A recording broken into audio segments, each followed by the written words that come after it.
Morning, good morning. Here we are again on a lovely, frigid Thursday, right? Yeah. It's funny, my home bunker, right, where I'm broadcasting from, um, this room is we don't have a basement underneath this room. It's sitting on a slab of cement. The rest of the house has the basement. So this room is always cold. So it's almost like I'm on campus, but I'm home because I'm chill. I've got my space heater right down here. I've got my sweatshirt on and fully having to get suited up to come and teach, but that's okay. Right? I think I'd rather be chilly than swelteringly hot. Right? Yeah. Okay. All right. We got people coming in. I was able to take the weight room thing off. So now you can just come in. So that's really nice. I don't have to let everybody come in or let you you guys in. So that's all good. Let's let a few again, wait a few minutes to let people get logged in. Um, I will again open up the chat. And if you've got questions or comments or whatever as we go along, certainly just either unmic yourself. I think you can do the little raise your hand icon and or just type your question or comment or whatever into the chat, and I will try to pay attention to those as we go along. Um, Again, we'll start with some logistical stuff. As far as much as I know, I don't really know a whole lot, right? I'm probably going to be the last. Well, I'll be the second to last to know. you, you'll be the last to know as soon as I know, right? Um, so I've got a question about office hours. So today, this is Thursday, correct? Let me that's not what I wanted. I wanted this one. Um, I do have my typical Thursday advising appointments that you can reserve, right? I'm trying to find my calendar here. Okay. Um, so for right now, I have a meeting I have a student that I'm going to be meeting with, obviously virtually. All this is virtual. Um, from 1:15 to 1:35. Right. So my first 20-minute appointment, I've got a student, but then the rest of the 1:35 to 1:55, and then the 1:55 to 2:15, those two appointments are still open, right? And that link is on Moodle, right? Hopefully where did Moodle go? Wow, I thought I had Moodle.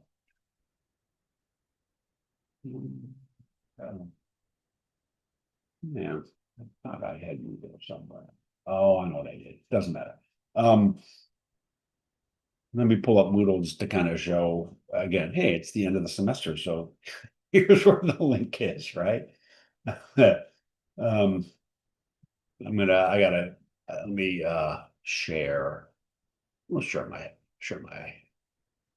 desktop dose over here. Okay. Um, Again, here's our Moodle page.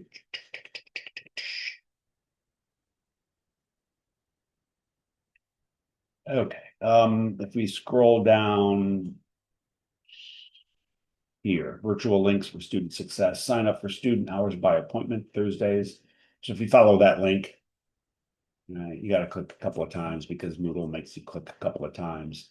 All right, so that's today, the 4th, right? So you could just click on that, you put your information in, and then it will automatically be reserved for you, right? Um, so those two appointments are officially still there and certainly doable, right? I gotta get my chat back. Why did you go away? Okay, so that's one option. Today, I'm pretty busy overall. I do have time after our class, so from 10 o'clock until, 1 or so. I've got some time to meet if you want to try to set something up. And then tomorrow, which is Friday, from 12 to 1 p.m., assuming I have the ability to do this. I don't quite know where I'm going to be tomorrow because of exams and things. We'll talk about that in a second.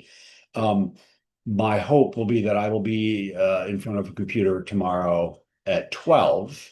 And instead of being in the bio learning lounge from 12 to 1, I will be just on a Zoom from 12 to 1. And you can log in and ask questions then as well. So those are the kind of the official things today, the 135, 155, and then tomorrow 12 to 1. But again, I've got time outside of those. If you want to like coordinate a private appointment, we can do that too. I do have flexibility. There's a Liliana is asking about exams, updates on exam 3. Liliana, I totally get it. Again, so here's the official word. Um, at least, so let me start with the final exam first, because that's obviously that affects all of us. Um, I'm supposed to find out by 5 p.m. today, so end of business today.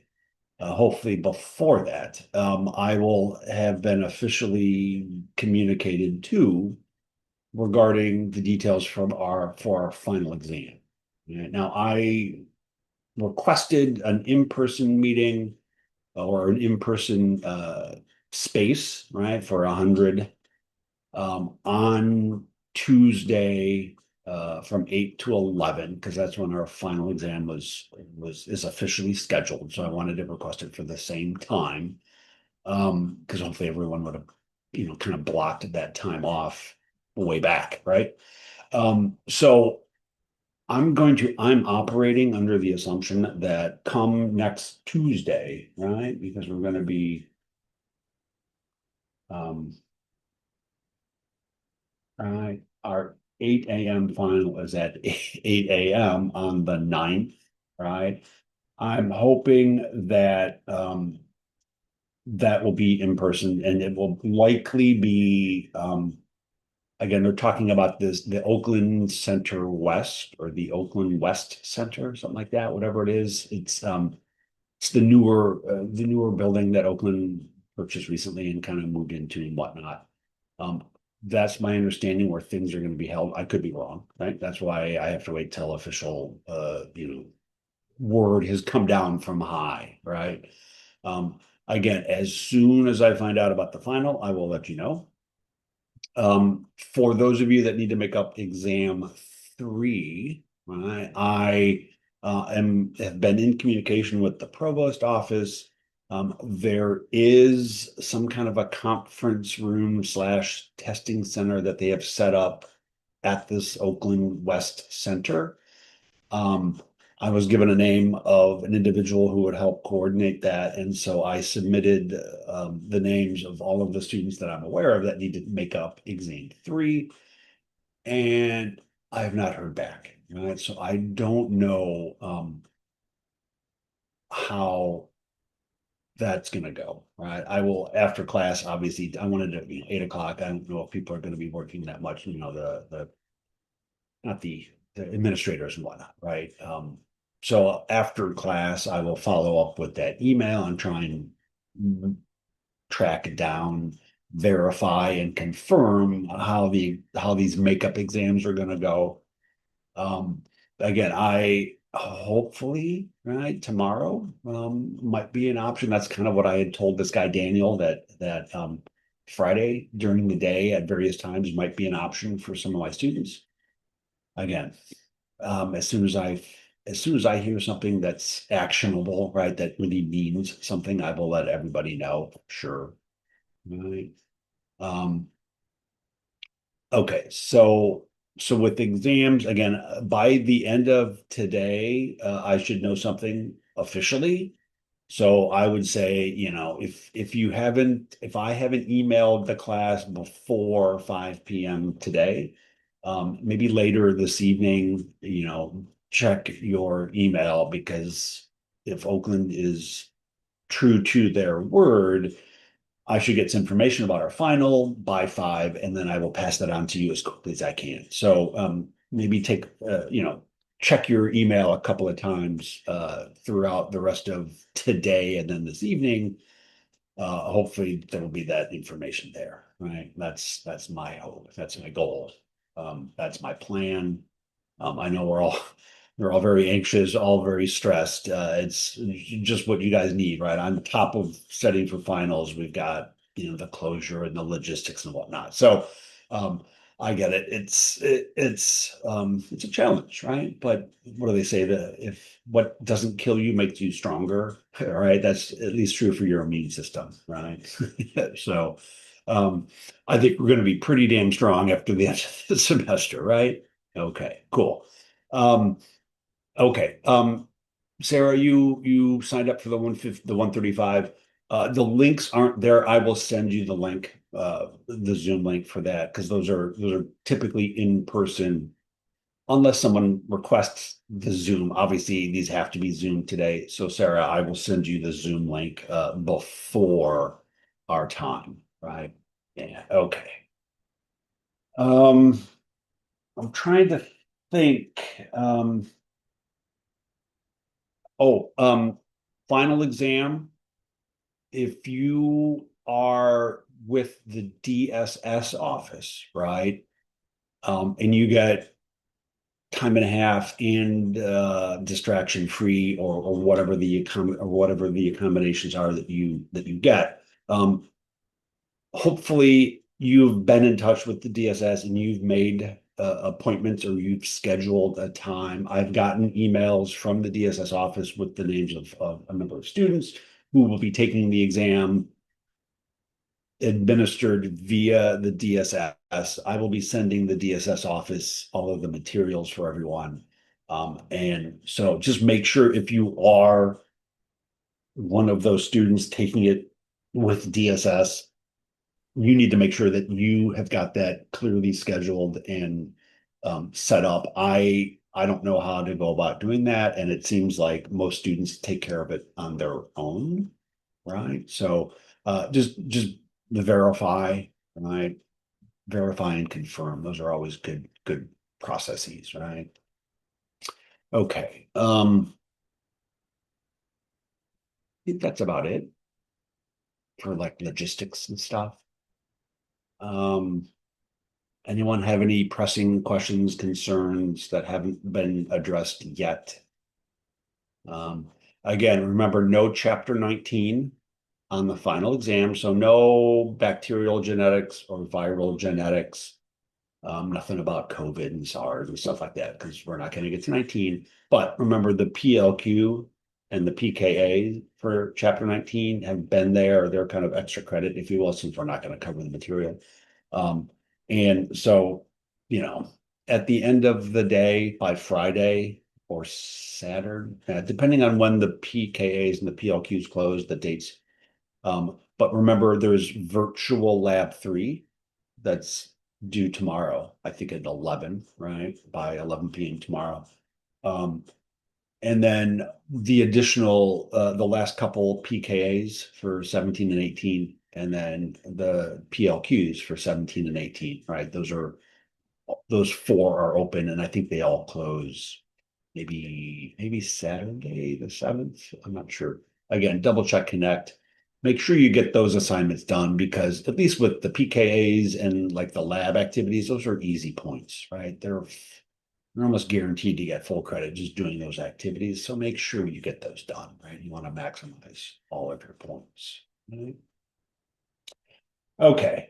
All right. I think we'll kind of move into our material, right? Because this is our last day. Holy crap. This is our last day to be together virtually. Well, other than the exam, right? Hopefully we won't be together for the exam. That's my plan.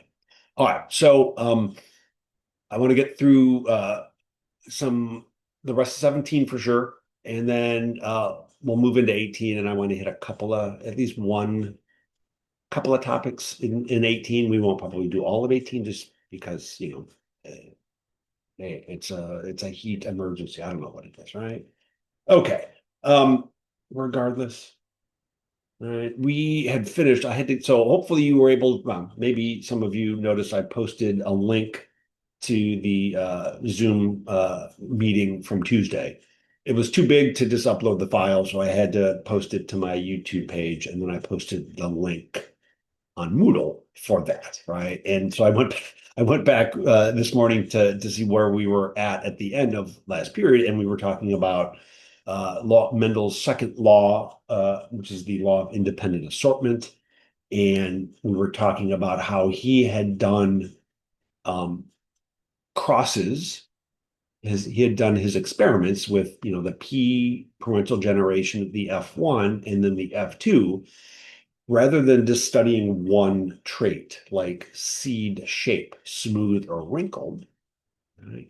He studied both seed shape and seed color at the same time, right? So now he's studying two of his traits and how they went through from P to F1 to F2. And he's trying to get a sense of, well, how are these multiple traits inherited if we look at two of them at a time, right? There were the two possibilities, right? One would be that the seed color,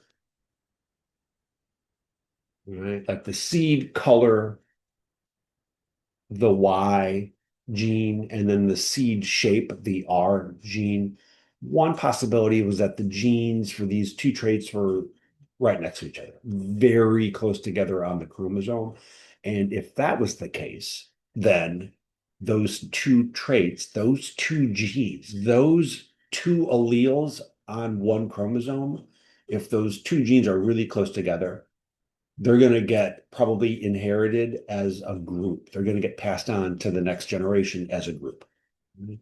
However, if seed color gene is at one end of the chromosome and seed shape gene is at the far end of the chromosome, right? The genes are far apart on the same chromosome, or seed color is on one chromosome pair, seed shape is on a completely different chromosome pair, right? That was the second possibility. Right? So if they were on the same chromosome right next to each other, right, the true breeding parent and the true breeding parents would produce the heterozygotes, as always, right? And then if we let those self-fertilize, well, if the big Y and the big R alleles are stuck to each other, right, or right next to each other on one chromosome, then those two versions of these genes, the capital Y and the capital R, right? If they're on the same chromosome right next to each other, then they are going to get put into one of the gametes, right? Because the big Y, big R is the one chromosome. The little y, little r is the other chromosome of the pair, right? So that's if the two genes are on the same chromosome. And in that situation, the heterozygotes, right? You can only make the big Y, big R chromosome gamete, and then the little Y, little R, right? And then the big R or the big Y, big R, little Y, little R. Right. And so if that was the case, you would have then the four possible offspring. Right? And if we look at let's look at the phenotypes first, right? Yellow and smooth is the dominant. And there's one, two, three that are yellow and smooth. Right? And then there's one that is green and wrinkly. Right? So that 3-to-1 ratio we've seen, that's the typical ratio of a heterozygote crossing with a heterozygote for possible offspring. But what if seed color is on one chromosome pair, seed shape is on another chromosome pair, and so then when you make gametes, either one of these chromosomes with the seed color gene could go into the gamete, and then either one of these chromosomes with the seed shape gene could go into the gamete. So rather than just making two gametes, each of these heterozygotes can now make four, right? Because the Y gene and the R gene are on separate chromosomes. So independent assortment, right? They're going to sort into the gametes separately. So in that situation, we have 4 possible gametes, right? The big Y chromosome can pair up with the big R chromosome in an egg or sperm. The big Y chromosome can pair up with the little R chromosome in the sperm. And then the little Y chromosome here can pair up with the big R chromosome, and then the little Y, little R, right? So those are the 4 possible gametes that could be made. And then same with the eggs. And so then rather than a 2 by 2, it's a 4 by 4, and you get 16 possible offspring, right? And we've looked at this, and we already determined that there's a simple, relatively speaking, straightforward mathematical relationship, right? We've got the 3-to-1 here of dominant traits, 2 of them, to both recessive, right? The 3-to-1. Well, let's look at what we've got here, right? We did this on Tuesday, right? If we look at dominant for both, right? So if we look for this, yellow, smooth, right? There's 1, 2, 3, 5, 6, 7, 8, 9. Right? There's 9 that are dominant for both, right? They are either homozygous dominant or heterozygous for both alleles, right? All right, so 9 double dominant, right? Then we said that there are 3 that are dominant for color, yellow, but recessive for shape, wrinkly. Right? So they're dominant for one trait, recessive for the other. Then there are 3 individuals who are dominant for shape, but recessive for color. Right? And then there's the 1 double recessive. Right? So the 9 to 3 to 3-to-1 ratio is what would be predicted, right? And we've already seen, I mean, Mendel figured independent assortment, right? And we looked at the numbers, right? Where are the numbers? Maybe right here, right? Those were Mendel's actual numbers, right? Which is pretty close to a 9 to 3 to 3-to-1. Right? Now, what's cool here, we're talking about chromosome pairs moving through meiosis independent of each other, right? Chromosome pair number 1, right? Obviously, remember, chromosomes replicate and then they pair up in meiosis 1, and then they cross over, and then we pull them apart, right? The homologous chromosomes are pulling apart. How one pair lines up and pulls apart is independent of how the next pair lines up and pulls apart, right? It could be this way or this way, this way or this way, this way or this way. All right. So that's the independent assortment idea. And here's a really interesting insight into this double hybrid cross. 16 offspring, right? Count up out of these 16 and then enter this in the chat. How many of the 16 offspring are dominant for seed shape? Right? Smooth. How many of those 16 offspring are smooth? Right? Somebody type it into the chat or unmic yourself and blurt it out.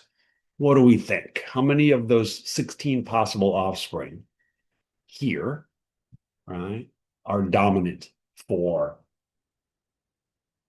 seed, what do we say, shape, right? Smooth.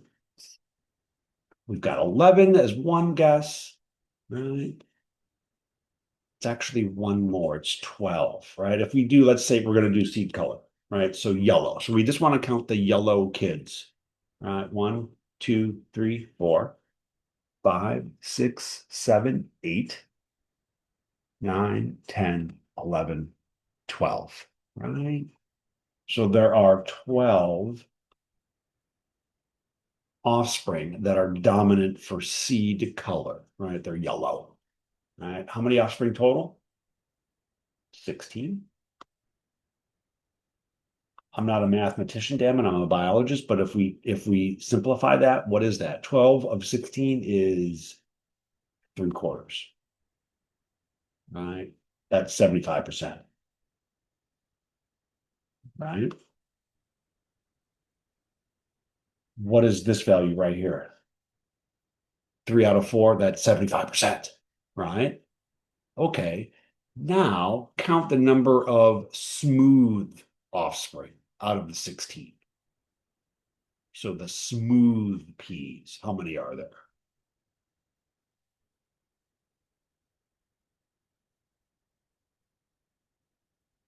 We're going to be consistent here, right? Liliana's saying 9. We're not talking about yellow and smooth or whatever. We're just talking about smooth, right? That's a smooth. That so anything that's either homozygous big R, or heterozygous big R, little r, right? So that's a smooth 1, 2, 3, 4, 5, 6, 7, 8, 9, 10, 11, 12. Look at that. 12 out of the 16 are smooth. That's again 3 out of 4. That is again the 3-to-1 ratio, right? So that finding right there, that 3/4 of the 16 offspring are dominant for seed color, and 3/4 of the 16 are dominant for the seed shape, right? That told Mendel that seed color and seed shape were on separate chromosomes, right? Because we see the same 3-to-1 ratio in the 16 offspring that we would see in just the 4 offspring if we were looking at one trait. Right? So this little extra calculation tells us, verifies that chromosome pairs are independent during meiosis. And they're going to sort independently into eggs and sperm, and then you're going to get your certain percentage of offspring, right? Depending on genotype and then dominant recessive and all of that good stuff, right? So just kind of an interesting thing to keep in mind that it's the 9-to-3 to 3-to-1, but then each individual trait is still showing the 3-to-1. So that's kind of cool. I always think. Okay. Um, there was a question, how far apart do they have to be for them to not be paired, or do they always have to be directly? So that's a great question, Sarah. What we do, it's called it's linkage mapping, and it's based on probability. So what you have to do is you follow genes or you follow traits in your model organism, and you look for the offspring that are produced that are due to a new combination of genes, right? So what you're trying to do is you look for the individuals that are produced from a mating that are a clear indication of either crossing over or not crossing over, right? So like if you were to look at if we were to follow, I'm going to make this up, so my numbers are not going to be great, but um, if we were going to follow, seed color and seed shape, right? Those two genes, and we're going to assume they're on the same chromosome, right? Not like what Mendel saw, but we're going to say they're on the same chromosome. So if seed shape, let's say, is here, and seed color gene is way down here, the chances of those two genes crossing over during meiosis and generating a new chromosome, if they're far apart, the probability is much higher. Right. So if they're really far apart, let's say there's like a 85% chance that the genes will end up crossing over independent of each other during meiosis. And so that we get these new combinations, right? So like 85% of the time, the offspring are going to show a new combination of traits, right? That would then mean 15% of the time, the offspring that are produced are going to have the same traits as one of the parents. That would indicate no crossing over, right? And so the lower the percentage of new individuals being produced that have a new combination of traits, That percentage is what is translated into map units.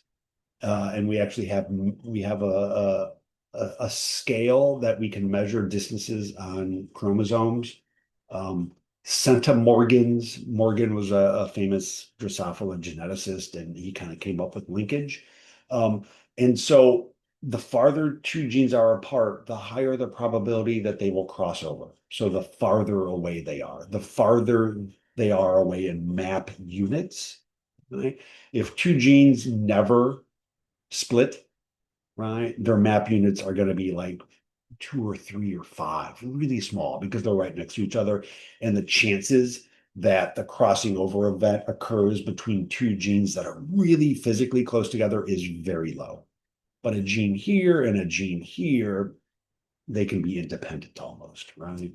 So linkage and mapping, if you want to look at the end of chapter 18, that's where we kind of talk about this. I don't think we'll get there, but it's there if you want to look at it. Yeah. So when we say we've mapped a human gene, that's what we've done. We've literally found its specific locus, locus, locus. We have found its address, right? And it'll be given a certain, name, number, address kind of thing, right? And then we can compare two mapped genes on a chromosome, right? Okay. There's independent assortment. We've talked about that. Okay, some summary. Again, you guys can look through this. This is all pretty straightforward. Oh, I think I duplicated. Sorry. Right. Remember the particle that Mendel talked about is a gene on a chromosome. Right. He didn't know about genes and chromosomes. He just knew there was something tangible that was being passed on. Right? The particle thing. Right. Okay. Um, all right, let's move on to some new stuff. So Mendel had the luxury of using a model organism, the pea plant, that he had great control over. Right? He selected the parents. He neutered certain plants so they couldn't self-fertilize. So he controlled the crosses. And then he counted what? I mean, I think if we go back and look at his data, there's like at least, right, conservatively about 20,000 events, right? 20,000 fertilization events that he recorded, right? Each pea, each plant, right? He grew them up. He studied that. So he had a lot of children that he could study, right? The number of individuals that you get to study is the sample size, right? N. Don't confuse this N with 2N and 1N or diploid haploid, right? Or N is one full set of chromosomes, right? A 1, a 2, a 3, a 4, a 5, a 6, 7, right? So 1N is 23 chromosomes, 2N would be the 46, right? The pairs, right? That's that N. This N, sample size N, is just the number of individuals or events that you have recorded. Right? Again, remember the Punnett square in genetics, this is probability and making predictions, right? So how many times does something happen, or how many times has something happened, or what are the chances that something will happen, right? That's the power of the Punnett square, right? So sample size is always a thing, and we want more and more, right? To really know how a drug affects a population of humans, well, to figure out how a new drug affects humans, the best study would be to do what? The best study would be to test that drug in all 8 billion humans on the planet Earth. Can we do that? No, of course not. Not all 8 billion people are going to need the drug that we just developed, right? So you're going to want to get your most appropriate population of people to study, or individuals or whatever, and then you want as many as possible, right? Why do you want as many as possible? Because there are errors. There are just random errors, random sampling errors, right? If you wanted to survey, you know, if you wanted to survey, what am I gonna do? Let's say we just wanted to survey, freshmen at OU, and we wanted to determine males and females, right? Well, if we went to dorms that were only one gender, and we counted those, then our sample size is going to be skewed, right? We might end up having counted like 80% women and 20% men, but that was because we didn't choose the most appropriate sample, right? We accidentally counted a lot more women than men, even though it's kind of equal, right? So again, you can see this with flipping a coin, right? You flip it 10 times, you might get 9 heads and 1 tail. So does that mean the coin is wrong or that you've broken the universe? No. It just means you need to do it more, because if you flip it 100 times, we're going to get much closer to the actual relationship, right? What is the universe really at? It's 50-50. When you flip a coin, it's pretty much 50-50, right?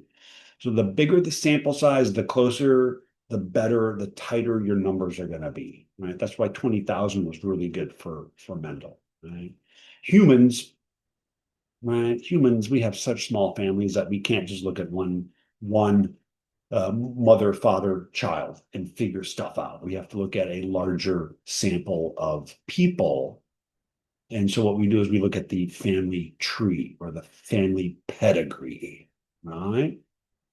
And so let's look at a pedigree. Hopefully, some of you are familiar with this. We'll look at cystic fibrosis because, again, it's always a really good disease to use as an example for so many things, right? The thing that's cool about, well, I don't know if it's cool, right? But CF is, right? We know it is autosomal recessive, right? So AR, autosomal recessive. That means the CF gene is on chromosome 1 to 22 and not on the X or the Y, right? Not on the sex chromosome, it's on an autosome. Right? And then of also particular interest is that if you are of Northern European descent, so usually, white Northern European Caucasian descent, we are at an increased risk of being a carrier, right? Having the genotype big C, little c, with little c being the mutant allele, the little c allele being the defective transporter, right? Okay. Only if you are homozygous recessive, right? Classic Mendel, right? Little c, only then are you going to exhibit the disease, right? All right. And then because it's recessive, right? The heterozygote, are they affected? No, the heterozygote is normal, right? Most recessive conditions, autosomal recessive conditions, the heterozygote carrier is unaffected. There are some conditions where a heterozygote carrier might have some effect, some symptoms, but they're usually mild, or the carrier has no symptoms. And in CF, the carrier has no symptom, right? But we know 2 carriers, right, can have a kid with a 25% chance, right? A 1 in 4 chance, right? So let's look at a pedigree and let's kind of orientate ourselves first. So looking at the symbols, right? Circles are females, squares are males. Open symbols are unaffected individuals, right? Uh, filled in, fully filled in symbols are an individual that's known to be affected by the condition. In this case, we're looking at cystic fibrosis, right? All right. And then now CF, we know it's a recessive condition. Right? And so then what's really important with recessive conditions is identifying the carriers, right? That's who we want to know. We want to know if we're a carrier. We want to know if somebody else is a carrier, right? And so then for recessive conditions, known carriers are going to be half filled, right? So these half filled symbols, and again, think about it, right? Those symbols, right? This open symbol, all of these symbols literally represent the 2 chromosomes of the pair where the gene is, right? And so these half-filled symbols indicates that that this individual has 1 wild type CFTR gene and then 1 mutant, right? That's the definition of the heterozygote or the carrier, right? So filling in half the symbol indicates that one of the chromosomes has the mutated gene. Really. Depending on the disease, carriers might be indicated with just a dot, right, inside the symbol. When you see just a dot inside the symbol rather than the whole symbol being filled or half the symbol being filled, that indicates it's not a autosomal trait, but it's a sex-linked condition. And so then the gene responsible is going to be on the X chromosome or the Y chromosome. So that's the dot. Right? So if we go back and look at the CF pedigree, what do we see? Right?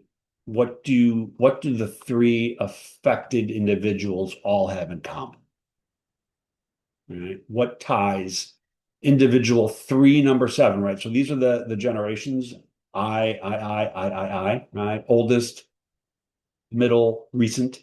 If this is you guys, this would be your parents, this would be your grandparents, right? And then we number each individual left to right. So what is the relationship? What do 11, I'm sorry, 3, 7, 3, 4, and 2, 3 all have in common, besides being affected with CF? Because their symbols are filled in, right? What's the critical thing for recessive conditions? The parents, right, of all three of these individuals, they are known to be both carriers, right? So that's what this pedigree shows us, right? Affected individuals by default, almost both parents are going to be carriers, right? Typically, a parent is not going to be affected, especially with CF. Males are typically infertile, so they can't reproduce. I'm not sure about women with CF if they are infertile or not, but typically people with CF don't reproduce, right? But the carriers obviously can. Right? Okay. So CF affected individuals or recessive conditions, affected individuals have to have parents that are carriers. Right? And with recessive, both males and females can be affected. Right? Okay. Now let's look at a dominant condition. Right? We looked at polydactyly back on Tuesday, right? Here's another dominant condition, Huntington's disease, HD. Right? Now, remember with autosomal dominant conditions, it's the capital letter dominant version of the gene that is deadly, right?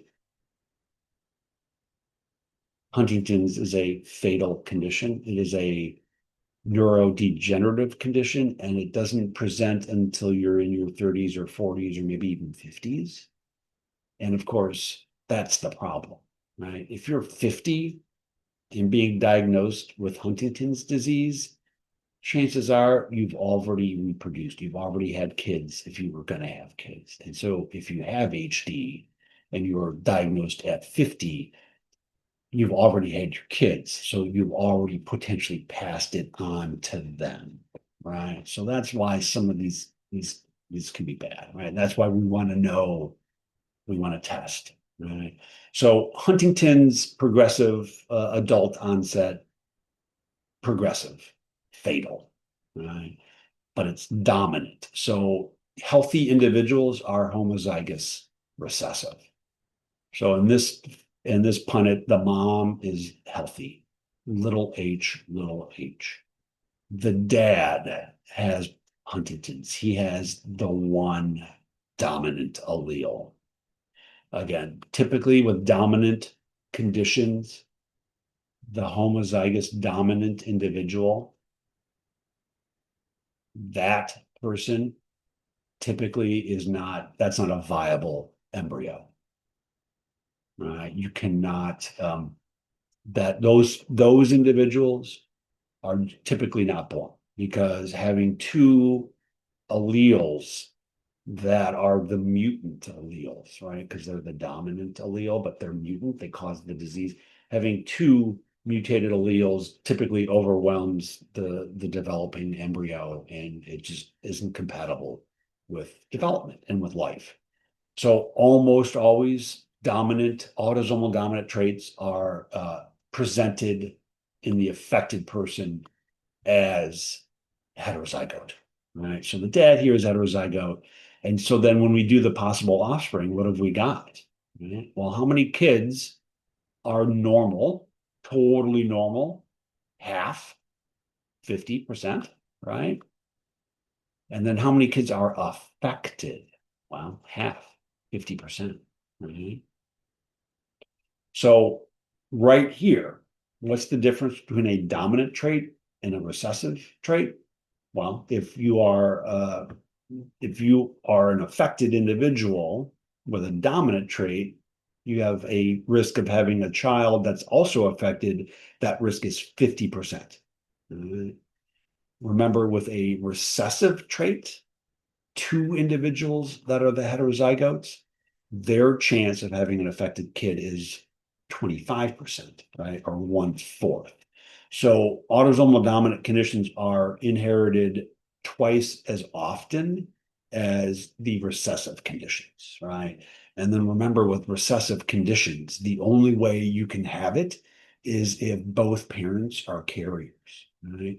So another reason why recessive traits or recessive diseases are rare is that the only way for this woman to ever have a kid with CF is for her to hook up with some other human who also is a carrier. And that doesn't happen all the time, right? Only 3% of Northern European descendants are carriers. So 3 out of 100 people that you run into might be a carrier. But then if you're going to have kids, you need the opposite gender. So now you're talking what, 3 out of, or 1.5 out of 100, right? So it's rare, but not out of the question. With dominant traits, right? We don't care who our partner is. It doesn't matter. They don't bring anything to the party. We are already affected, right? And so then what do these affected people all have in common? Unaffected parent, right? That's the key for a dominant trait, is that every affected individual has an affected parent, right? Again, it's autosomal, so we have males and females typically being equally affected, no gender bias there, right? And then almost always with dominant, because it's twice as likely to occur, 50% versus 25% for a recessive condition. Dominant traits, dominant conditions usually show up in every generation of a family tree, right? Assuming it's a big enough tree, right? Because it's going to occur twice as likely as the recessive, it's going to show up pretty much every generation on average, right? Okay. All right. Sarah, is there a way to get tested for Huntington's? Yes, you can get tested for Huntington's. Um, It is, I think I mentioned this, the defect in the Huntington gene is, Huntington's is called a CAG repeat disorder. CAG is a codon, right? And I think CAG codes for glutamate, I believe, right? And in the Huntington gene, normally, we have a stretch in the gene, and it's in the sequence, where it's just C A G C, oh gosh, C A G C A G, right? And it's just, again, 5 prime, 3 prime, right?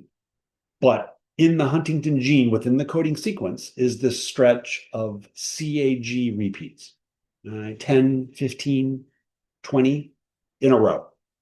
And you get all of these glutamates being put into the Huntington protein. That's normal. That's good. What happens, though, is with these repeats, because the repeat numbers can vary when chromosomes line up and maybe when chromosomes cross over, these CAG repeats can kind of align but not be perfectly aligned. And so then when we get crossing over occurring, the number of repeats in the Huntington gene can increase. Right. So over time, these CAG repeats, the number can slowly increase. Right. And eventually there's a threshold, 28, 30 copies. I forget exactly what it is, but at some critical number of CAG repeats, the Huntington protein gets a new function. And the new function of the protein is deadly. All right. So in this case, with a dominant trait, it's a gain of function of the mutated protein. Whereas, like with cystic fibrosis, a recessive condition, it's a loss of function of the protein. All right. So, can we test for Huntington's? Yes, we can test. We can count the number of CAG repeats that you have. Um, yeah, so that's there. But here's this is a good question. So here's a Huntington pedigree. Um, let's say,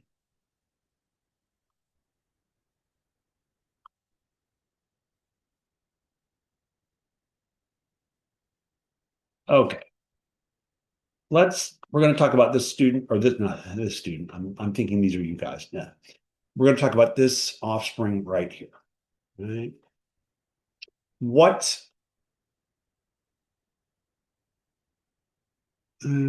okay, let's say this individual is 28 and the woman is, we'll say she's 27. Right. We know this person has an affected parent, right? But currently, as of right now, is individual 3-3 listed as being affected with Huntington's? No, right? Symbols open. But this is where things get really tricky, right? This individual is 28 years old. Their spouse is, well, I'm sorry, their spouse, he's not having a child with his sister. Sorry, that would be weird. Here is his new spouse, right? Someone coming into the family. We don't want consanguinity. That's people having kids with relatives. That's gross. Um, Recessive conditions are huge in those kinds of matings. Okay, so Huntington's. It's progressive, it's neurodegenerative, it's fatal, but it doesn't present until you're an adult, right? So you've got this individual who's 28, maybe not showing any signs of Huntington. He finds a wife, they have a kid, right? Oh, and then when he's 52, right? And the kid is what, 22. Now his dad has Huntington's, right? But he's already reproduced. So what about this son, right? Is if the father develops it, again, he's got a 50% chance, right? So we can test for sure. Huntington's is nasty because you're going to have a kid possibly before you know you have the condition, right? And so that's why it gets passed on, and that's bad, right? Um, yeah. So the question now is, if let's say this, what am I going to be? If this is you, right, and your kid is 8 years old,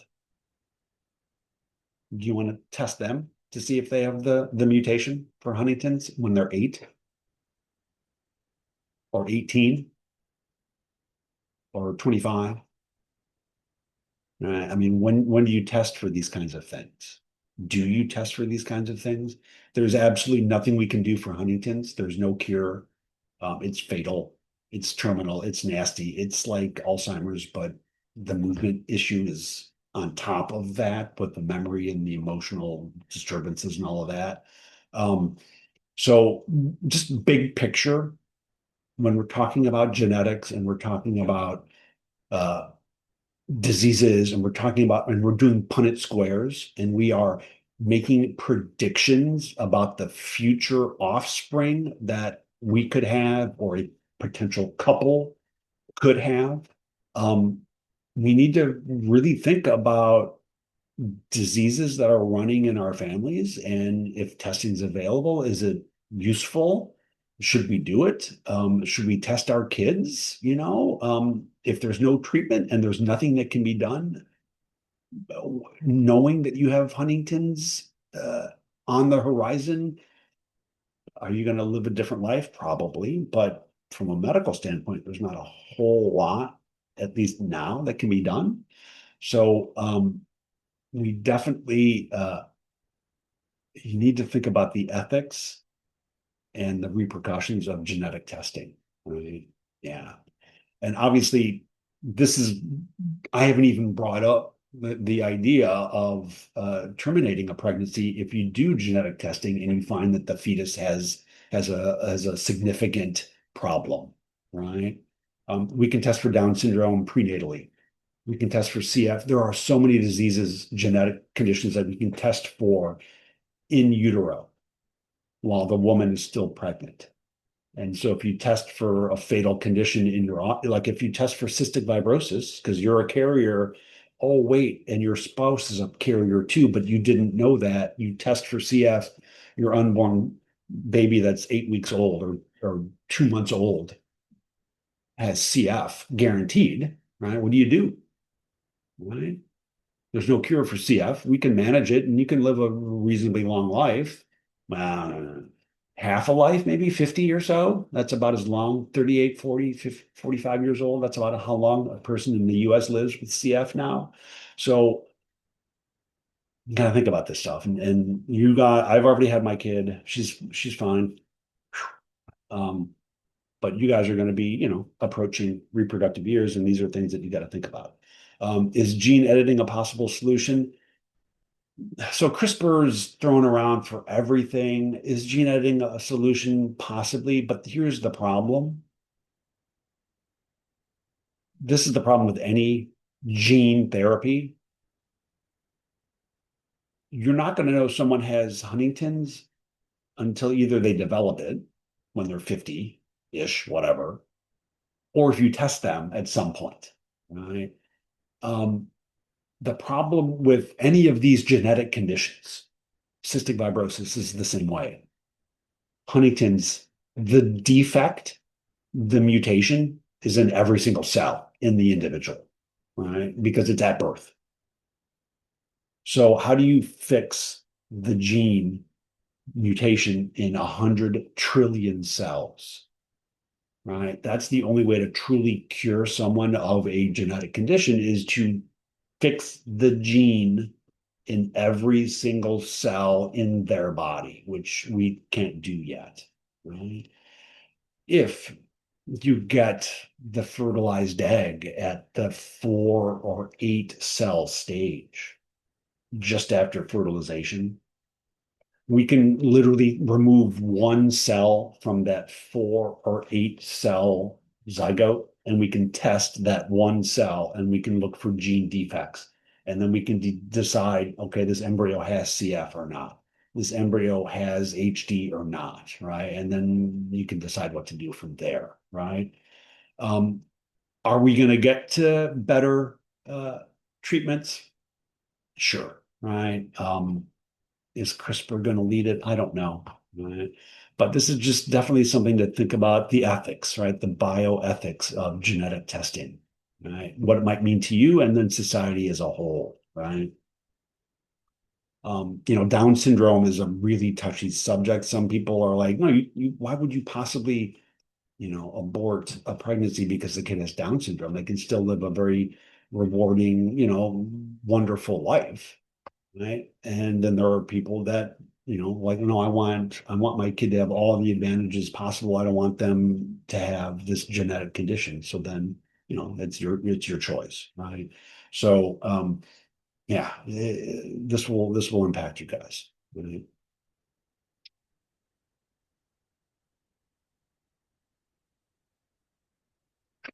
So yeah, so Sarah, your parents were tested. Can't you just do that for me? And then, so yeah, again, you can test for Tay-Sachs, you can test for CF, you can test. The best thing to do, ideally, what you do first is you test yourself and you test your partner.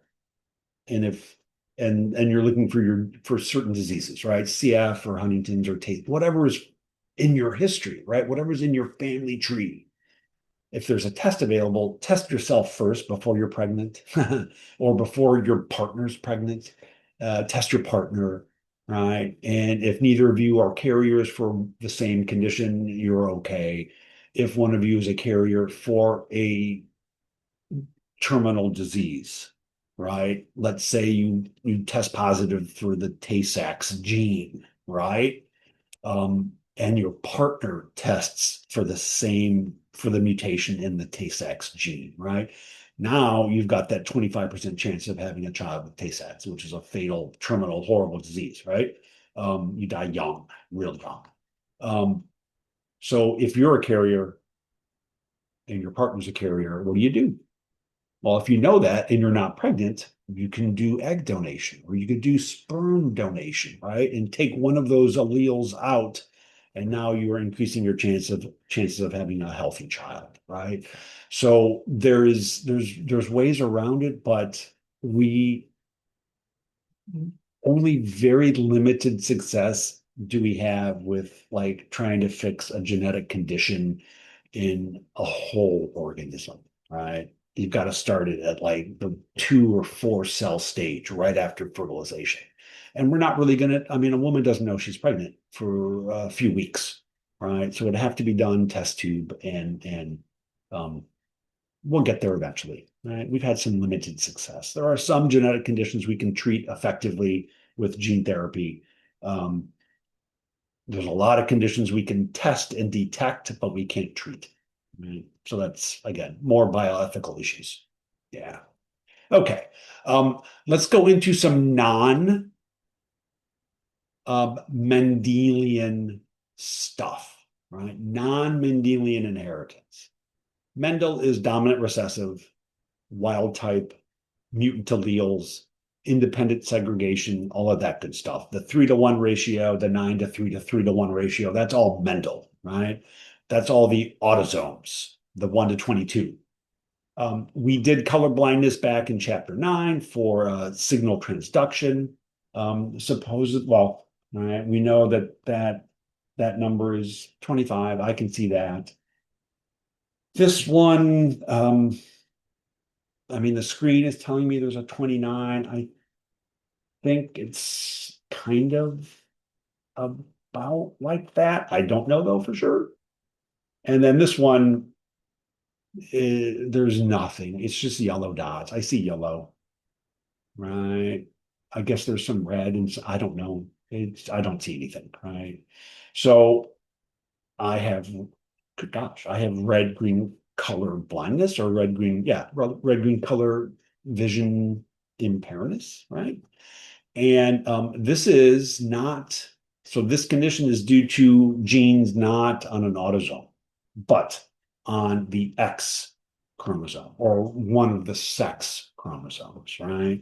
So if generally speaking, because the X chromosome is so much bigger than the Y chromosome, most sex-linked conditions or traits are going to be found on the X chromosome. Everybody's got an X.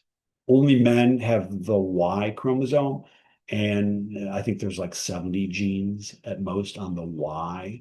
So the vast majority of sex-linked conditions are due to genes that are just on the X, right? Not on the little nubby Y, right? Red-green vision is due to genes on the X chromosome, right? And myself and others who are similarly affected there's two genes on the X chromosome. They're right next to each other. And the thinking is that there was originally just one pigment gene on the X chromosome. And then, biology screwed up and we duplicated that gene right next to it. So there's two genes right next to each other on the chromosome. And through independent evolution and different mutational events occurring over billions of years, hundreds of millions of years, the two genes diverged and became specialized to detect red or green wavelengths of light. Right. And it's a pigment that gets produced and put into the cone cells in the retina, the back of the eyeball. And these pigments then absorb the photons of red or green or blue light, right? And then the brain interprets that and we see in color and black and white, right? Okay. So if you have red, green color vision problems, you make none or very little or malfunctioning pigments, right, from these two genes, right? Now, again, I've said this all along, right? This is a chromosome. This is a replicated chromosome, right? Switch, right? This is a replicated chromosome. Now, when we look at it like this, right, that's the X. That looks like an X. But this is not the X chromosome. This is just a replicated chromosome. This, though, is the X, but it looks just like this, right? So don't assume ever that this is the X chromosome. It's just a replicated chromosome. This is actually a replicated X chromosome. And then this little stubby guy is the Y, right? There's really only one arm of the Y chromosome, and again, 70 genes, 1,500 or so on the X, right? So again, if a condition is due to a gene found on one of either of the sex chromosomes, we'll call it a sex-linked, right?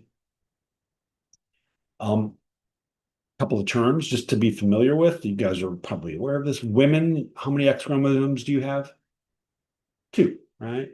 So you have women, you have an official homologous pair of chromosomes, your sex chromosomes, right? Your 23rd pair of chromosomes is a true homologous pair of X chromosomes because you have two. Now, they're not exactly the same, right? Because homologous chromosomes are not identical, but they have the same genes, right? So women, you are fully homozygous for your X. Men, right? We have one X, as all humans have to have at least one X. And then we've got the Y, right? And it's much more stubby, right? And it looks nothing like the Y. I'm sorry, like the X, right? So these are not on the surface homologous chromosomes. They don't have the same genes whatsoever, right? But for biology, for meiosis, the X and the Y are a homologous pair. So during meiosis, the X and the Y, right? Everybody replicates. If I can bend my chromosomes this way, right? Oops. So the sex chromosomes, right, replicate, and then in meiosis one, the sex chromosome pairs up, and we can get a little bit of crossing over. We can actually get crossing over with the sex chromosomes. Again, it's going to be at the ends, right, of the chromosomes. So because males have two separate sex chromosomes, X and Y for their 23rd pair, we are called hemizygous. Right? We have one copy of the X genes and we have one copy of the Y genes. Right. So if any of those genes are recessive on the X or the Y, we're going to express them because we don't have another copy. Right. So red, green color vision, let's look at a Punnett square for a family with red, green color vision. Now notice gender plays a role here, right? The gender will largely determine the phenotype. Right? So we've got to make sure we pay attention to which child is what gender. Right? So typical family for red, green color vision, right? Father, not colorblind. Mom, not colorblind. Interesting, right? But mom's one X chromosome has these non-functioning genes, right? And so then we do our matings, right? Possible offspring. So XX, normal X, abnormal X, normal X, right? So this is a daughter, totally normal.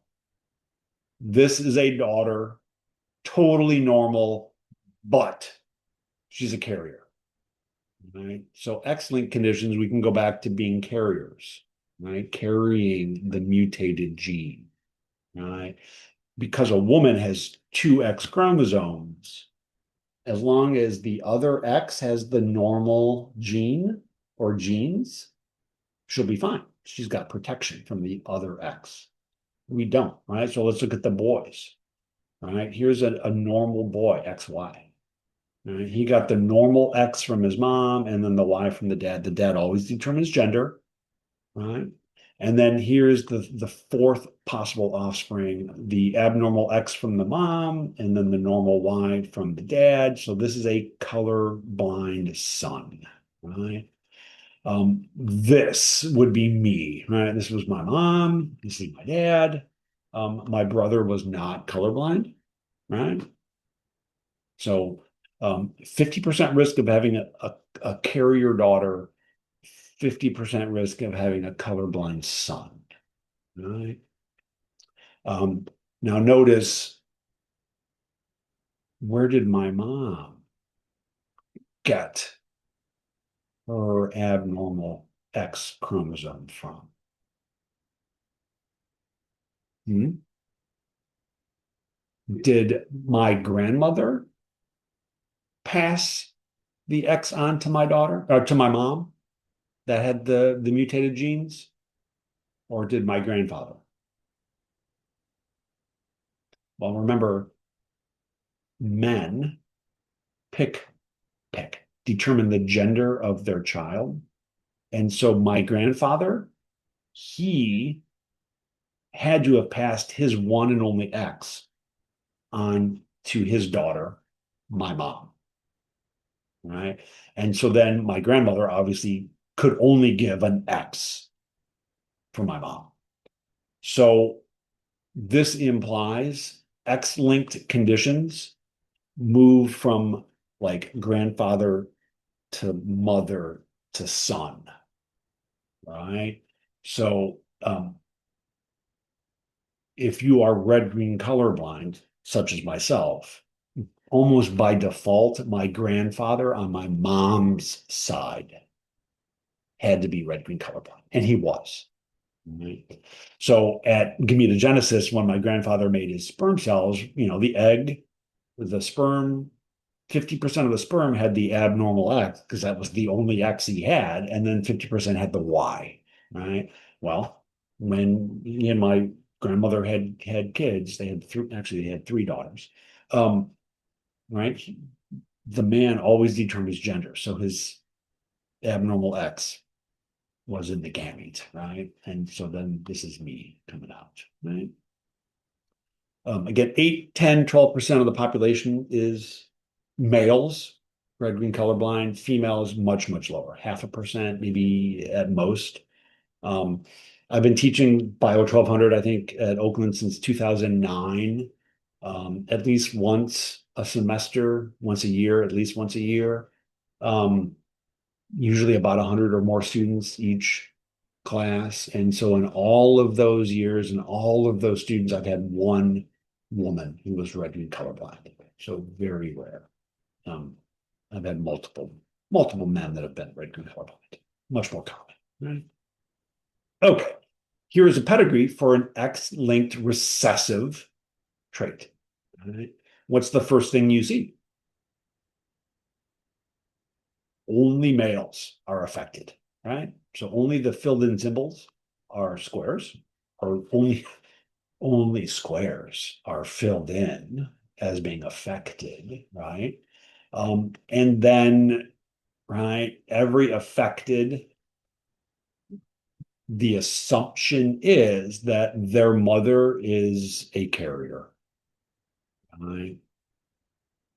And so what that would then mean is, um, again, they pass it on to their son, right? And then again, here's the daughter that's the carrier, and then she passes it on to her son. Right? So only seen in males, right? And all affected individuals are assumed, right, assumed to have a carrier mother. Right? New mutations do come up. Could red-green color vision uh, come about from a brand new, what's called de novo mutation in an individual early on in their embryonic development? Sure, absolutely. New mutations can always happen, right? Um, but it will then fall into the recessive pattern, right? Okay, cool. All right. All right. So we've talked about Mendel, simple Mendelian inheritance, dominant negative, right? All of that good stuff. We just looked at X-linked inheritance, right? Males are going to be more affected. And then let's look at two additional examples of inheritance that do not play by Mendel's laws, do not play by Mendel's rules, right? And if Mendel had seen this, he would have been confused, right? And maybe he did see this in some traits, and he chose to ignore those traits and not publish his findings on those because they were too complicated and he didn't understand it. So the two examples we'll look at is incomplete dominance and then co-dominance, right? So obviously, incomplete dominance, you're going to have two alleles that neither one is dominant over the other, right? And so with incomplete dominance, really what you want to think about is a blend. And I know genetics is not blending, but there are always exceptions, right? And then co-dominance is, you know what? It's 50-50, right? It's not all or none, it's both. Right? That's co-dominance. So let's look at this example. So again, here's simple Mendelian. Right? If you're a homozygous dominant, you're making 100% of whatever the protein or the gene product is, and you have a trait. If you're the heterozygote, you still have one normal allele, so you're making at least 50% of the gene product, and so then you have your dominant trait. Only the homozygous recessive, two mutant alleles, no protein made, recessive phenotype, right? That's Mendel. Okay. Now let's look at incomplete dominance. So this is in a flower as well, but not peas. It's in the 4 o'clock plant or flower, right? And notice we are looking at the color, the flower color gene C, but then there are two versions of the flower color gene. There's the red allele and the white allele, right? And if you do your true breeding P1 cross, right, with a homozygous white and a homozygous red, right, they can only make one gamete. And look at the F1. Holy cow. The heterozygote is literally pink. That is the blend, right? 50% of the red protein is not enough to give us the red phenotype. Instead, 50% of the red kind of gets diluted with 50% of the white, and we get a brand new, never seen phenotype, pink. When these guys self-fertilize, look what happens. The red comes back and the white comes back. That's fun.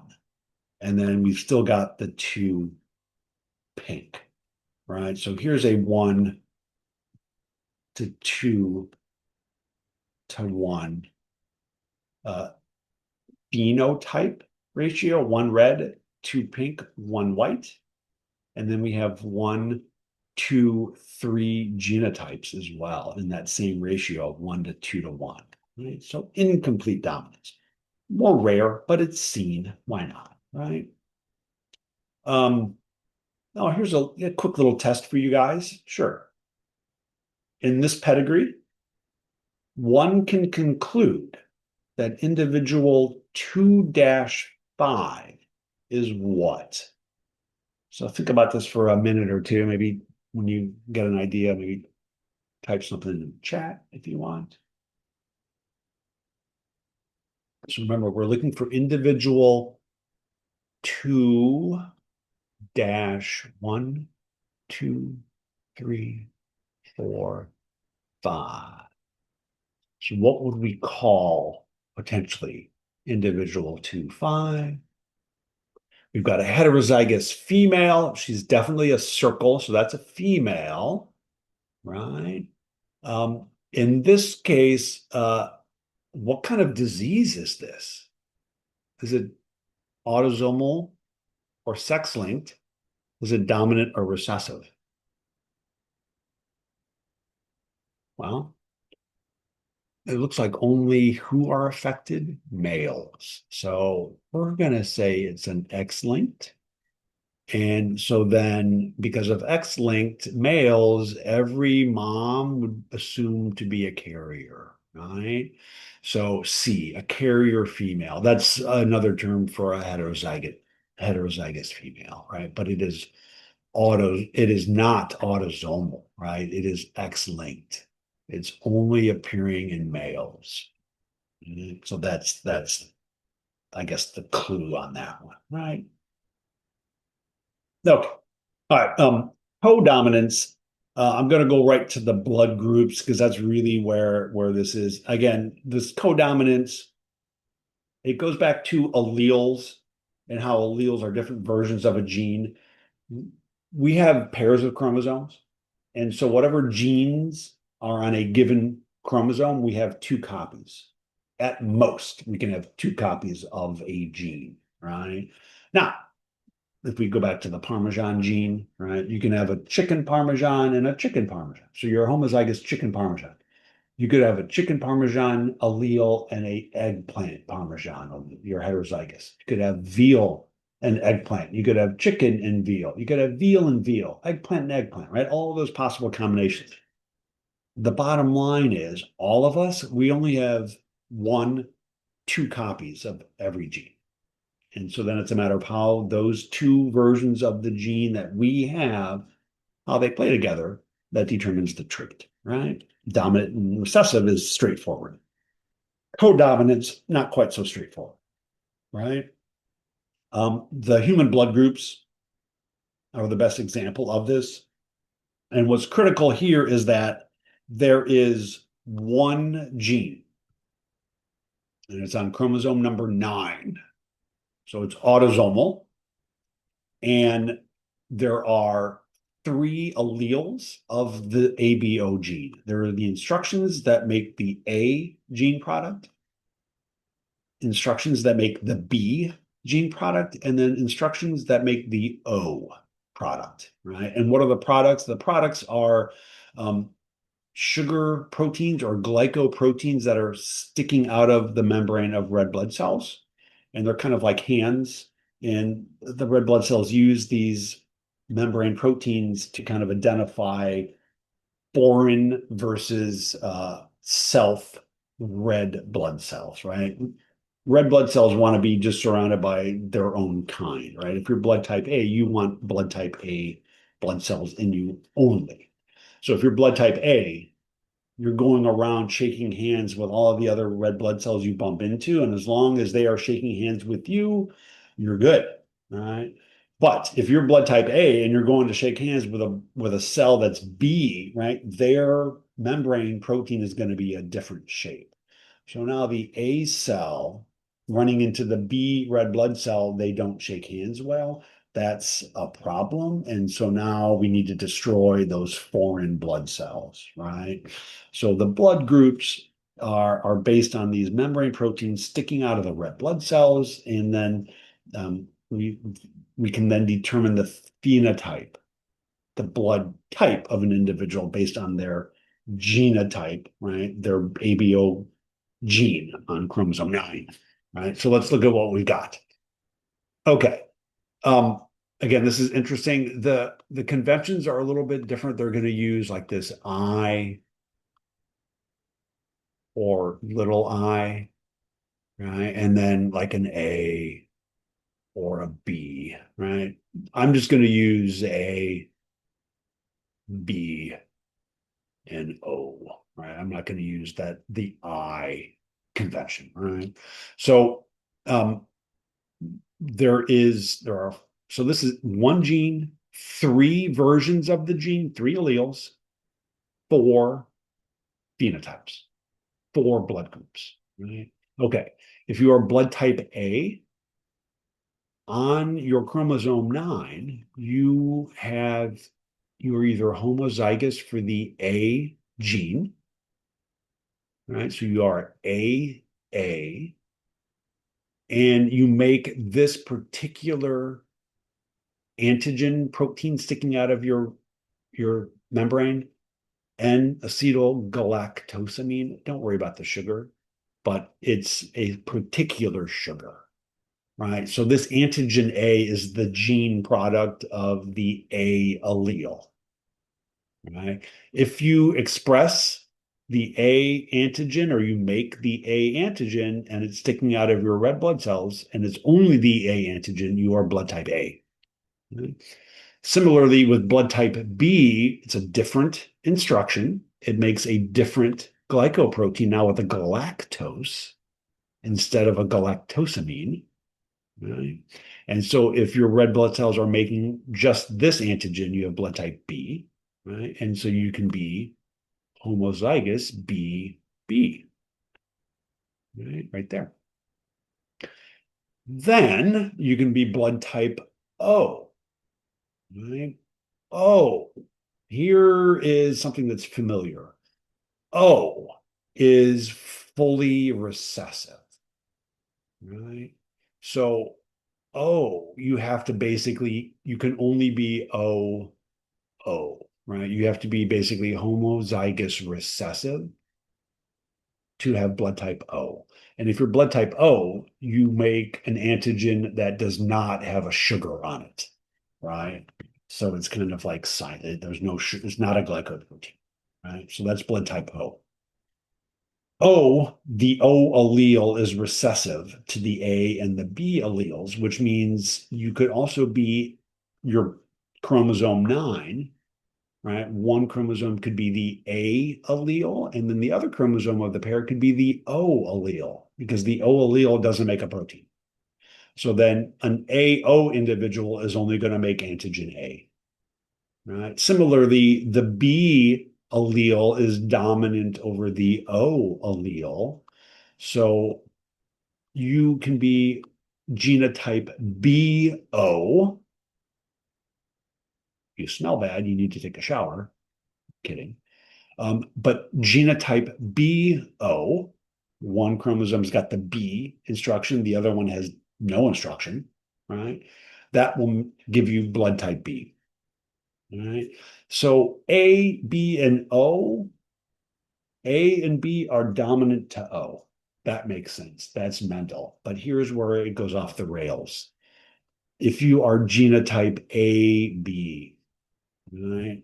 So one chromosome 9's got the A instructions, the other chromosome 9 has the B instructions. Guess what? You make both. So now your red blood cells express both antigens, the A antigen and the B antigen. And so then it's 50%, right? It's 50, 50. And unlike the 4 o'clock flowers with blending, where we would have some antigen C, I don't know. Instead, we just get red blood cells that have half their antigens are the A and half the antigens are B, and thus because they express both, that is blood type AB. Right? And that's the only genotype to produce blood type AB is one allele A, one allele B. Right?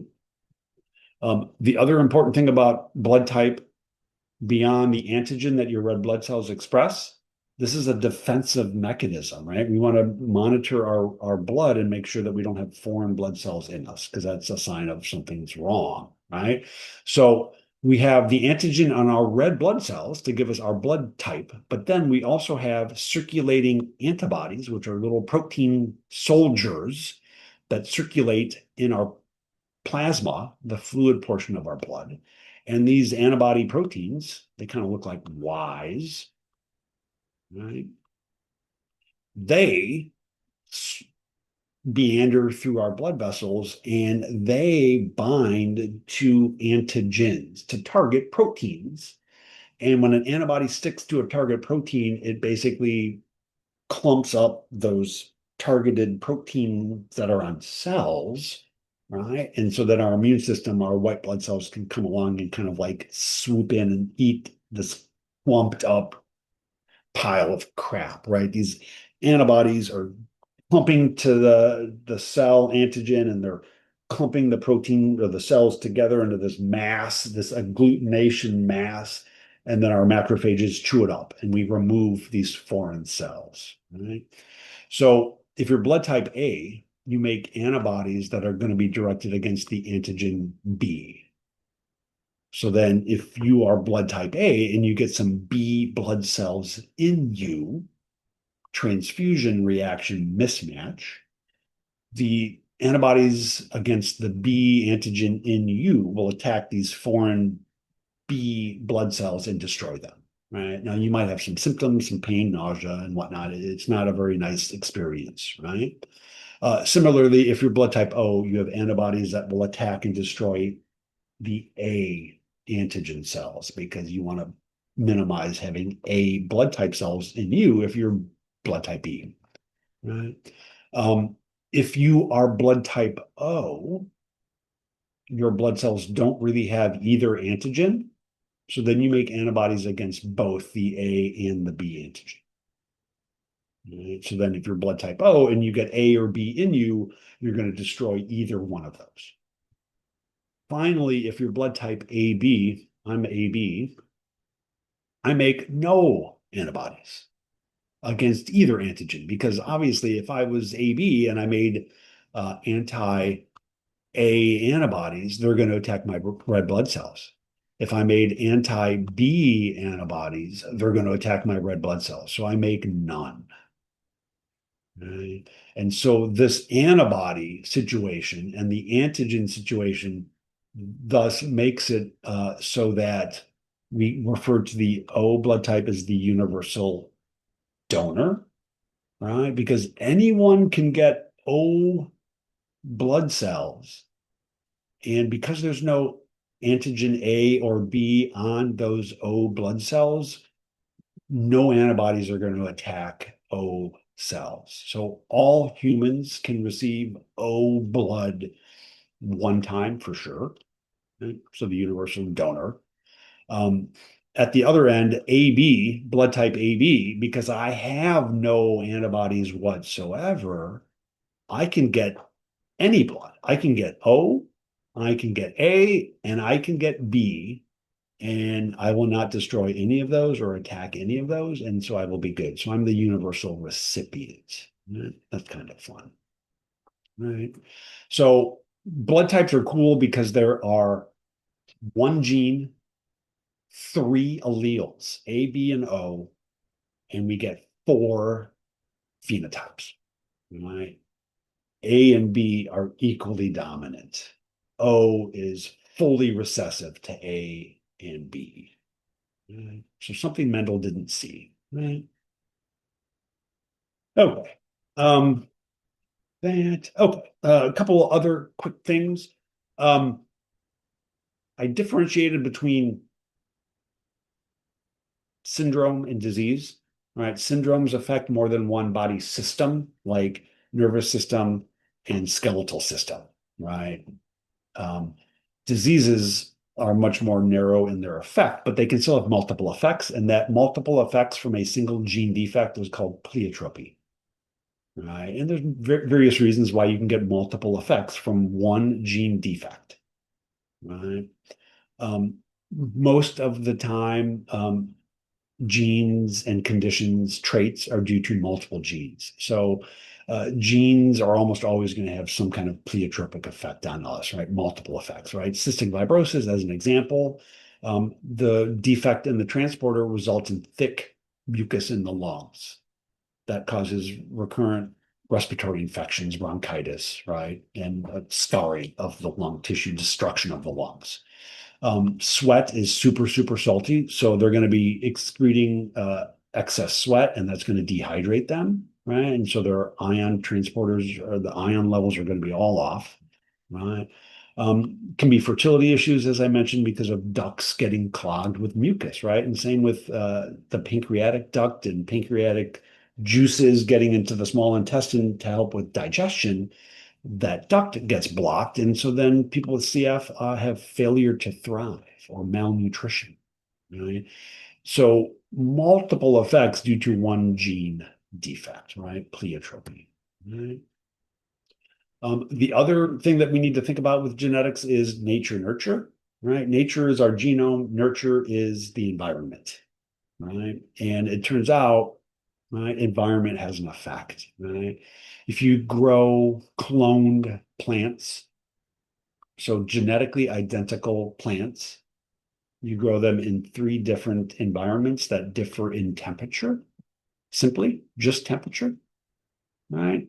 You will see that at less than optimal temperatures, cold and hot, plants display a certain height. That's the phenotype, a certain height, a couple of feet, 2.5 feet, something like that, right?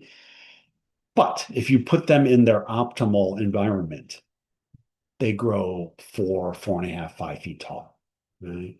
The genotype is the same because they're clones, but the environment is changing, right? So that's called the norm of reactions, right?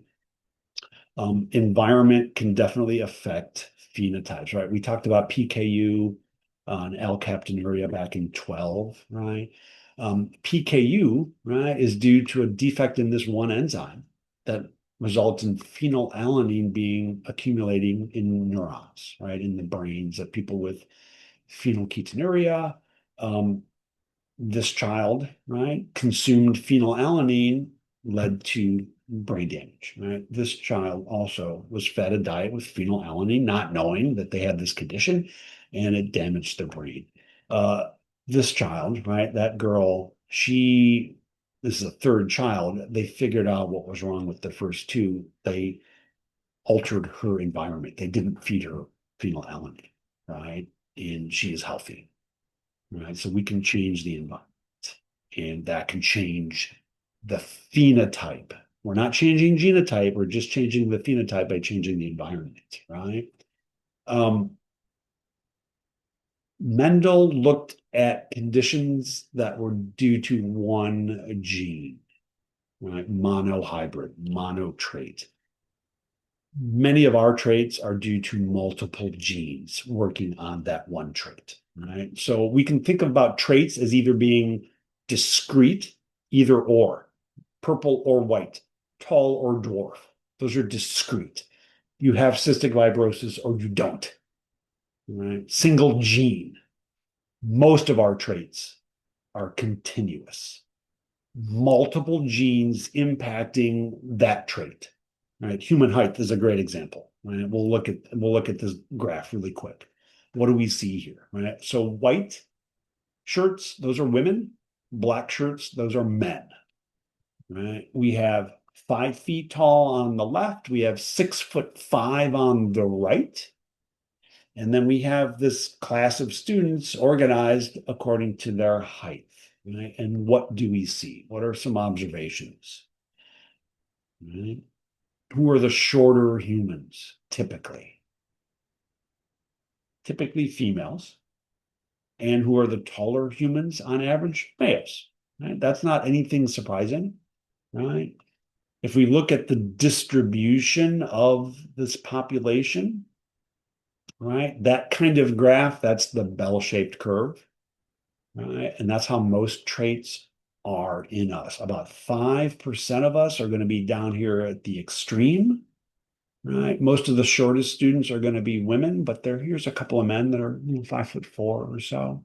And then you're going to have about 5% of the population that is freakishly tall, 6'4" or more again, And then that leaves about 90% of us here in the middle, right? And that's where most of us are, right? Now, here's a woman that's 6 foot, right? And again, a man that's shorter than the average, right? So, again, that kind of continuous type of trait, rather than just tall or dwarf, but this continuous appearance of a trait implies multiple genes are playing a role in it, right? Skin color, we can look at it as an example, right? Let's say there's 3 genes involved with skin color, and these 3 genes either have a dark allele or a light allele, right? And so if you're an individual that has 6 alleles that are the light alleles, you're going to have lighter skin. If you have one dark allele of those 6 possible, you'll have slightly darker skin. 2 alleles darker, right? And then if you have all 6 alleles for all 3 genes are dark, you will have very dark skin. Right? But you take that same population with the same genotypes and you change them to a much sunnier environment, the genotype changes, right? You're going to get even darker. But notice the distribution is the same, right? Multiple genes being affected there, right? Okay.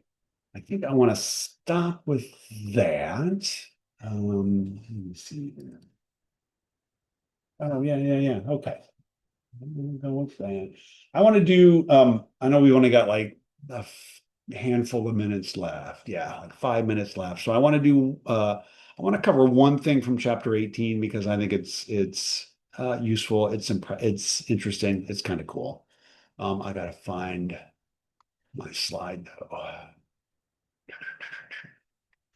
Um, hmm, here we go. 18B yesterday. Okay. Okay. All right. So 18 again, we don't have a lot of time, so I just want to kind of move to one concept, which is X inactivation, right? So 18, epigenetics, linkage, and extranuclear inheritance. So I'll tell you right now, extranuclear inheritance, that is um, mitochondria and chloroplasts, right? They have their own DNA. They don't go through meiosis, so they kind of do their own thing. And so that's a type of inheritance. We're not going to talk about that. Linkage is, again, how we can literally map and determine how close or far apart 2 genes are on a chromosome based on the percentage of recombination events that we see. I'm not going to really talk about that, but epigenetics, I want to kind of touch on, right? Um, Epigenetics are things that don't play by Mendel's rules. All right. Um, we can't easily predict phenotype based on genotype. I think that's maybe the biggest thing about epigenetics. Just because we see the genotype, we don't know the phenotype. All right. So we're talking about changes in phenotype that are not due to changes in the gene or the gene sequence, right? We're not mutating the gene. We're simply changing the expression of the gene and thus the expression of a trait, right? And then the other thing that's important about this epi outside of genetics is that whatever these changes are, they are maintained long term for the life of the organism, right? Or the life of the cell and it's all of its descendants. Right. So these are long-term changes to gene expression that aren't due to mutating the DNA, right? That's the big thing, right? There's various ways that we can go about doing this, but again, we're going to change gene expression to permanently affect the phenotype of the individual. But in terms of reproduction and next generations, this change in the individual is like erased and then reset for the next generation. So I want to just look at X inactivation as the one example, right? So for the final, just focus on X inactivation from 18, right? Remember, we've already seen that the X is huge, 1,500 genes. And then we also know that women, you have 2, right? Men, we have just one. So that's a problem. Women have two X's, homozygous. Men have one X, one Y, hemizygous. So evolution had to figure out we had to equalize this. Right? We can't have the two genders expressing different amounts of genes because that's not how species work, right? So it turns out Dr. Lyon discovered that in a female cell, only one X chromosome will be transcriptionally, gene expressionally active. All other X chromosomes in that cell are turned off. And that's called the Lyon hypothesis. The other X that is, or the other X or X's that are turned off, right, become compacted into the bar body, right? And so here's the bar body. Here's the active X, here's the bar body, right? So every XX genotypic cell will, in a female, will have one active X chromosome and then one condensed inactive X, right? The bar body, right? Only found in female cells, the bar body, not in male cells, right? Now, if a male has Klinefelter's XXY, they'll have a bar body, right? A woman who's triple X, XXX, they'll have two bar bodies, right, in their cells because only one escapes. Right? How does this work? And what's the repercussions? What's the ramifications? Well, the reason that this is at all really useful is that calico cats are an example of X inactivation, right? I'm a cat person. Um, I have two cats now, Oreo and Noir. Previous cats were Monkey and Minky. They were both calicos. They're both girls, right? Only females can be calicos.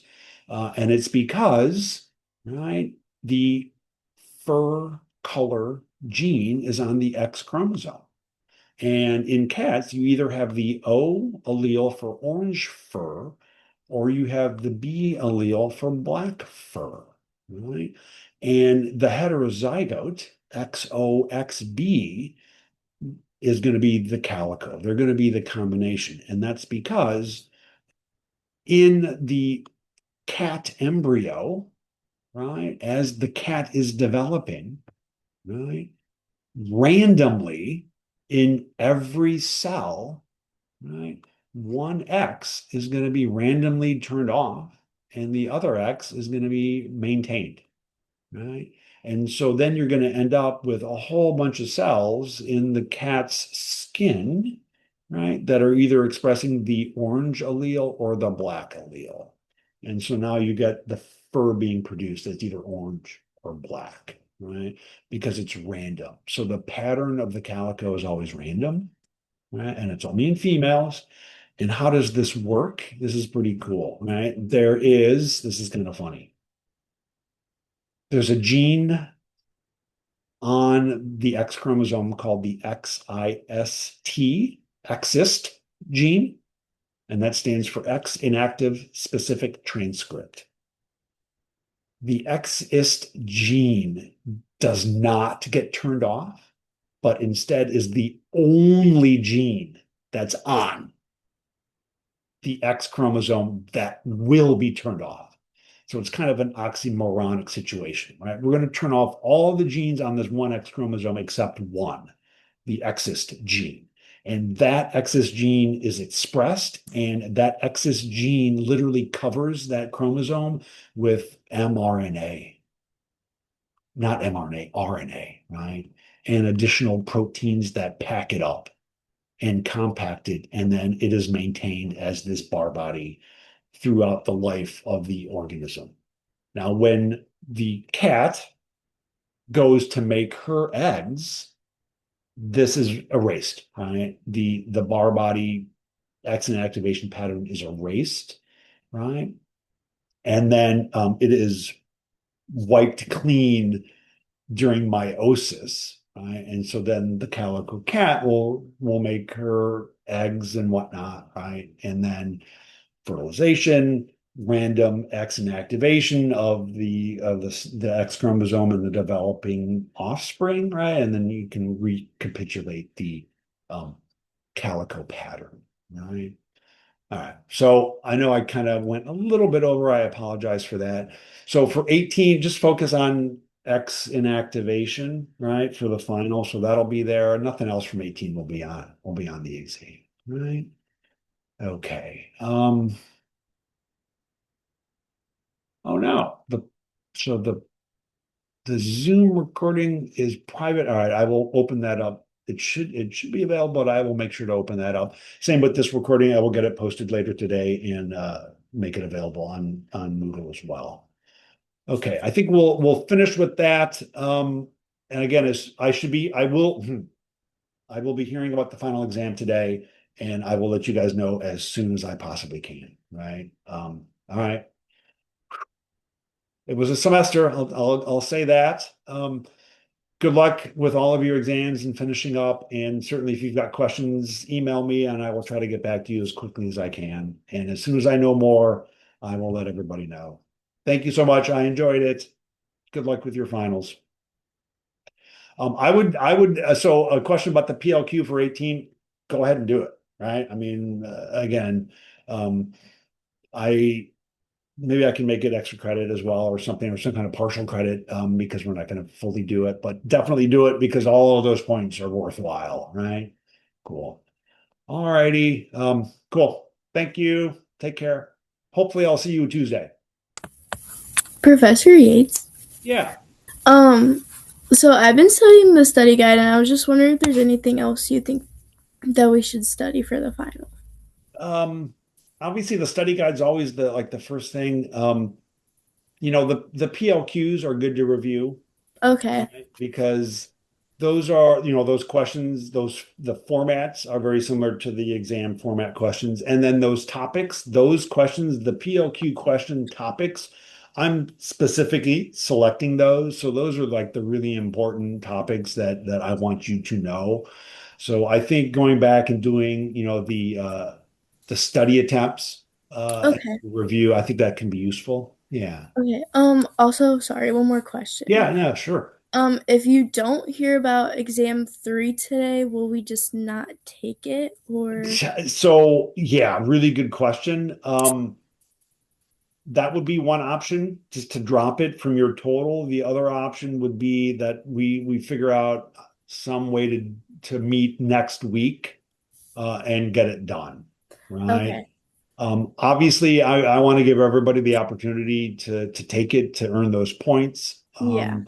If we need to drop it, so be it. We will do that. But again, I want to wait as long as possible before we get to that point. Okay. The Yeah, the it's been a lot trying to study for both of them like at the Yeah, same no, time. I totally get that, right? The other possibility would be potentially doing some kind of like a modified online exam or something that we could do through um I know Oakland has a proctoring system, UJA, which I could Okay. potentially use. So that might be an option as well. Um, Maybe I'll find out something more today. I hope so. And then I will let you know Mhm. as soon as I can. Okay, thank you so much. Yeah, for sure. All righty. Any other questions? I have a question. Yeah, for sure. So if you go on the study guide that you posted, like it's like the Google Doc with all the information you're supposed to know. Like Yep. chapter 2, it doesn't have anything on it. It's just like chapter 2, and then there's just like a bunch of blank pages. Um, so that let me somebody mentioned this and I'm not seeing that. So let me bring up Moodle. I gotta find my right browser. Okay. Um,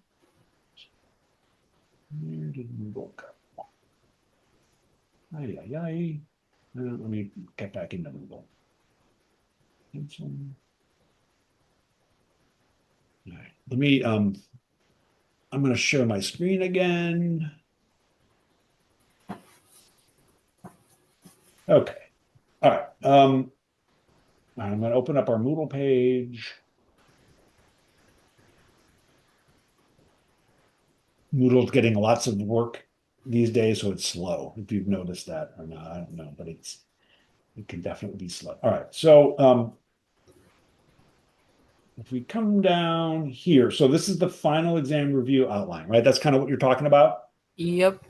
So when I open that,